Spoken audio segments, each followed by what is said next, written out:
Hello, welcome to another lesson. In the last lesson, we considered network traffic analysis fundamentals, but the theoretical aspect. And in this lesson, we are getting hands-on with Wireshark.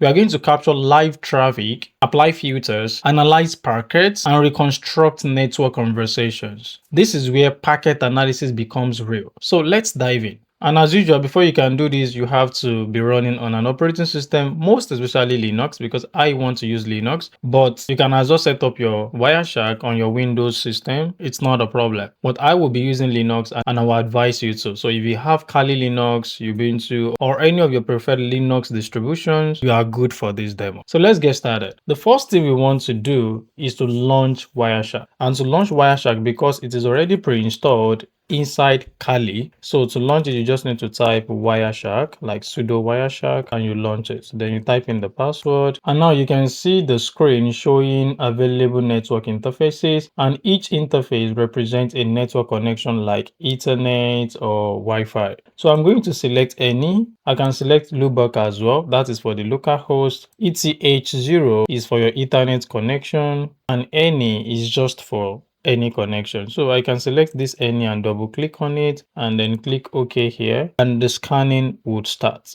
automatically. And now you can see that our traffic is being captured, and this is just some random traffic coming from different sources because we are using any interface. And if you're looking at the screen, you can see that we are having three main panels, and this is the first panel where we are having our packet list, and each row is one of the packets with columns showing number, time, source, destination, protocol, length, and information or info. Also, we are having the middle panel here, and then this panel shows the packet details. It displays the protocol layers for the selected packets. So if I come here, let's say I want to stop this, and then I come here, I'm selecting this packet, and you can see that it is displaying the protocol layers for this packet I have selected. So you can expand each layer to see the headers and field. I can start with frame, you can see for frame, and I can try to close this back too.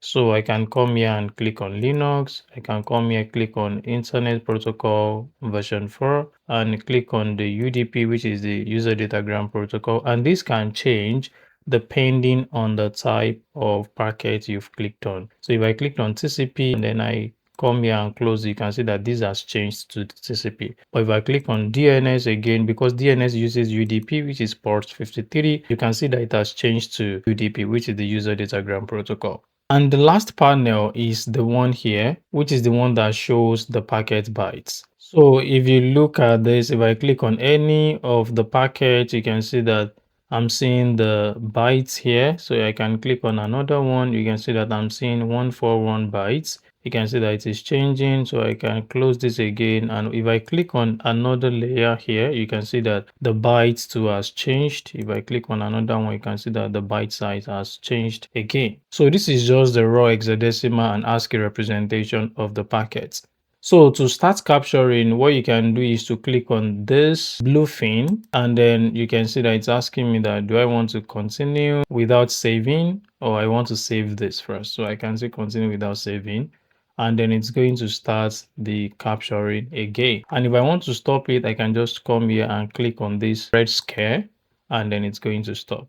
Now let's proceed to analyze our first packet. To do that, we're going to first generate the traffic to capture. So let me come here and click on any first, and then come back to my terminal, and then I can open a new terminal. Let me try and increase the size of this. So what I can do is to ping Google. I can ping google.com, and I'll be doing that with just 5 packets. So what this command does is that it sends 5 ping packets to google.com. So I can hit enter. And once that starts running, I can switch back to my Wireshark. So I can see the Wireshark sign at the top here. So click on that, and you can see that it is capturing my ICMP protocol already, which is the one that ping runs on. So ping runs on the ICMP protocol, and you can see it here.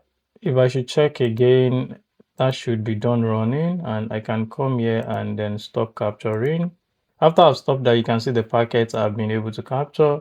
So I can select any of the ICMP packets. And you can see that in this panel, we are having 4 different layers: the frame, the Linux, the Internet Protocol version 4, and the Internet Control Message Protocol, which is for ICMP. This frame, if I should open this frame, what it does is that it shows physical layer information. And if you come to this second one, which is the Linux Code Capture V1, this shows the data link layer with MAC addresses. And you can see that here. I can as well close that and then come down to the next one, which is the Internet Protocol version 4. And this one shows the network layer with IP addresses. And the last one, which is the ICMP, and this shows the ICMP details. So I can close this too. Let me try and open this again. If you open the Internet Protocol version 4, this is the one we want to open. And then you scroll down, you'll be able to see the source IP address and the destination IP address. You can see the source IP address here, and then you can see the destination IP address here. Also, we have the time to leave. You can see the protocol type, which is ICMP. You can see the header checksum. For this, we are having validation disabled. And this is the status, which is unverified. Also, you can see the total length, which is 84. So here you are going to see all the necessary details about the network layer. The next thing we want to do is to follow a TCP stream. And how can we do that? To do that, we need to first capture some HTTP traffic first. I just want to use that as an example. So you can come here and come here again, and we can try to use our curl command. Let's say we want to send the request to google.com. So we can use http, then google.com and run it. Oh, we are not capturing yet. So what we just need to do is to come here, start capturing. You can continue without saving and then come back here. Let me click OK. Then come back here and open this. Then you can run the command. Now that we have a response, you can see we sent a request to google.com and you can see that it is giving us a response. So now that we have a response, we can come back here to see what is happening. And here you can see DNS under the protocol column. You can see TCP, you can see HTTP. So we can click on this HTTP. You can just double click on it and you can see the information about the HTTP. Another thing you can do is to right click on this and then come to follow, and then you come to TCP stream. And now you can see the request that was sent with just curl command. And here you can see the response we got. So this is just like the request header. And then this is the response we got. And you can see that none of it is encrypted. Why? Just because we are using HTTP.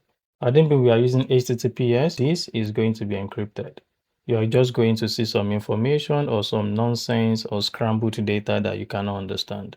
Now you can close the TCP stream. The next thing I want to teach you is how you can apply display filters. In the last lesson, I explained capture filters and display filters. So how can you apply display filters? One of the things you can do is to come to this search bar here, and then you can type maybe your protocol. You can just type HTTP and you can see that it has filtered out all the packets that is having the HTTP protocol. So if you want to search for maybe something that have a particular IP address, you can just use ip.addr equals, and you can type your IP address there. Say for instance, I'm using 10.0.2.15 and I run this. You can see that I am seeing all the packets that is carrying this IP address, whether under the source or under destination. So I can come here and stop this scan. Also, another thing we can do with the display filter is to do multiple filters. So I can say let's say I'm removing this and I want to search for HTTP. At the same time, I want to search for maybe where we are having the address equals maybe 10.0.2.15 and I run it. So what this is going to do is that it's going to search for all the packets that are having HTTP, and after it has gotten that, then it's going to check if those packets are carrying this particular IP address. So if they're not carrying this IP address, then there won't be any result. And that is why we are not getting that. So if I should use maybe ICMP and HTTP, so you can search for that. If it doesn't exist, you're not going to see anything. So, but if I'm using maybe something like TCP, or let's say I'm using UDP, and then I'm using IP address is equals to 10.0.2.15, and then I search, you can see that I'm having results containing the protocol using the UDP, because DNS uses UDP, and that is why we are seeing this. And you are seeing that those packets at the same time is carrying the IP address we specified here. So whether they are under source or destination, it is going to fetch them out. Once again, how this works is that it's going to search for all the packet that is having the UDP or using the UDP protocol first. And after that, it will now check those packets and see if they are carrying this IP address, whether as a source or as a destination. So if they are carrying the IP address, then it's going to fetch them out. If they are not, then it's going to leave them. Now, what if you want to filter by port? So if I want to filter by port, I can as well still come here and type tcp.port equals 80. So what I want to do now is I want to filter for port 80. And if you check here, you can see that it is showing me all the results that are using port 80. So TCP is using port 80, HTTP2 is using port 80. And that is why you are seeing this result. If I want to change this to port 443, I can change it. But if I don't have anything running on 443, then it's not going to work. But if I should probably try to come back here and then ping, let's say I want to ping HTTPS instead of HTTP. But before I do that, I can come here and then start my capturing. So I can start capturing, and then I'll click OK here. Then I come back here and run this. Because this is HTTPS, then we should be able to capture something having port 443. Now that it is done running, I can come back here and you can see that we are having a lot of results, right? So if you click on any of them, you can see TCP, and they're having TLS as well. And you already know that when you are seeing TLS, you are seeing HTTPS, because this is just like you are adding SSL to HTTP. So if I should right click on this, then come to follow, then come to TCP stream, you can see that I'm seeing just scrambled data. Unlike that of HTTP, that was showing me the exact request, header, and then the response. You can see that here I'm just seeing something that is not meaningful. And this is why HTTPS is way more secure than HTTP. So coming back to our display filter, if we want to filter something out here, so we can say tcp.port, then equals 443, and then we search. Now you can see that we are seeing results for port 443, and that is the beauty of display filter. You can do more filtering, so I can still come back here again and maybe try to ping. So I can run my ping command again so that we can capture that as part of the packets we are capturing. So that is running already. I can come back to my Wireshark and then probably search for another protocol, which is maybe ICMP. And you run that. Now you can see that we are already capturing ICMP commands. You can see echo ping. You can see that this is a request and this is a reply, this is a request, this is a reply.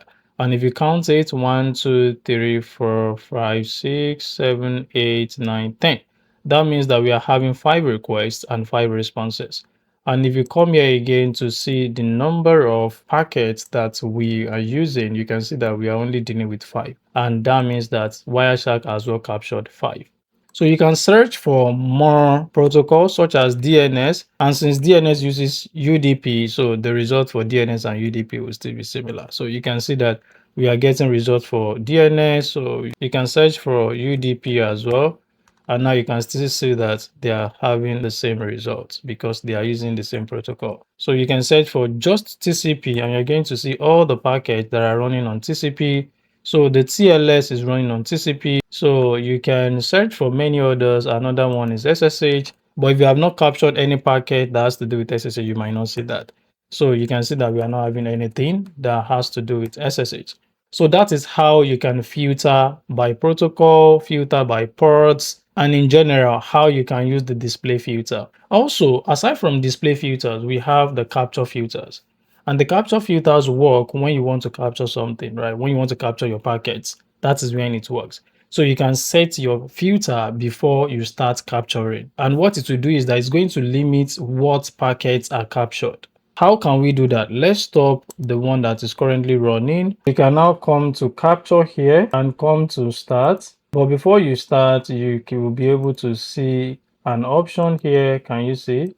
So here you can just type in what you want to capture. Let's say we just want HTTP alone, and then we can add that to it. And we can now come back here and maybe run for google.com again, but using HTTP. Let's wait for that to finish running. And now you can come back to your Wireshark. You can see that it's only captured the HTTP. And this is what capture filters do. It is going to help you filter what exactly you are capturing. In the real sense, you are capturing a lot of things, but this is just going to show you the exact one that you have specified that you want to capture. Also, you can add ports there. You can decide to come here and say you want to add port 80, and you add your ports, then go back again and start capturing, and then it's just going to capture packets that are using port 80. Another thing we can do is to see how we can save capture files. So to save capture files, you can come here and then click on Save As. And here you can just type in anything. You can say maybe capture 1. And you can see that it is using the PCA PNG format. Also, you can select the one for PCAP. You can see PCAP, and this is compatible with older tools. So we can pick this and then we can click save. And if we want to open that, you can just come to open and you can click on it and then it's going to open that for you. So in case you open your Wireshark and you want to see some of the packets you've captured before, but the ones you've saved, right? So you can just use open and then you can open any of those packets that you've saved and then they're going to come up. Another thing is that we can export some specific packets. And for that, you can come here and filter something. Let's say I want to filter for ARP. After I've done that, I can decide to just save for this specific packet, right? So I can come here to File, then come to Export Specified Packets. And here you can see selected packets only. You can just click on this and then you type in your name, let's say capture 2, and you can save this. So that is how to export specific packets. Another thing is that Wireshark can help with statistics and analysis. Wireshark is very good when it comes to statistics. And how can you use the feature? You can just come to statistics here and you can see all the options it has. Let's first select capture file properties. And what this does is that it shows the overall statistics about your capture.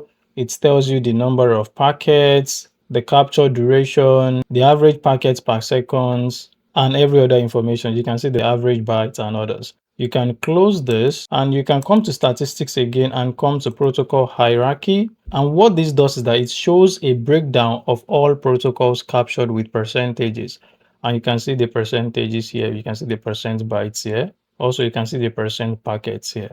So you can close this and we can try another one, which is conversation. Maybe before we do that, we can just clear this, hit enter, then come to conversation. And this one is going to show all communication pairs with packet counts and bytes transferred. So if you come to IPv4, you can see that we are only seeing like 2 IP addresses. If you come to IPv6, we are seeing 1. If you come to TCP, we are seeing 1. If you come to UDP, we are seeing 2. The last one we are going to consider is the endpoint. So you can come here, click endpoints. And what endpoint does for us is that it shows all IP addresses and MAC addresses seen in the capture. And you can see that here, this column contains all the IP addresses. These are the number of packets. These are the sizes in bytes. And you can see every other information there. So what these statistics do for us is that they really help us have a good understanding of what our traffic patterns look like in a very quick way. And this is where we are going to be stopping for this lesson. But before we go, I have a challenge question for you, and that is, what is the difference between capture filters and display filters in Wireshark? I'll come again. What is the difference between the capture filters and display filters in Wireshark? Thank you for seeing the video till the end. If you're yet to subscribe to our YouTube channel, please do that now. Also, do not forget to like, share, and comment. I would like to see the answer to the question I ask you in the comment section, and I'm going to be checking them myself. So thank you so much and see you in the next lesson.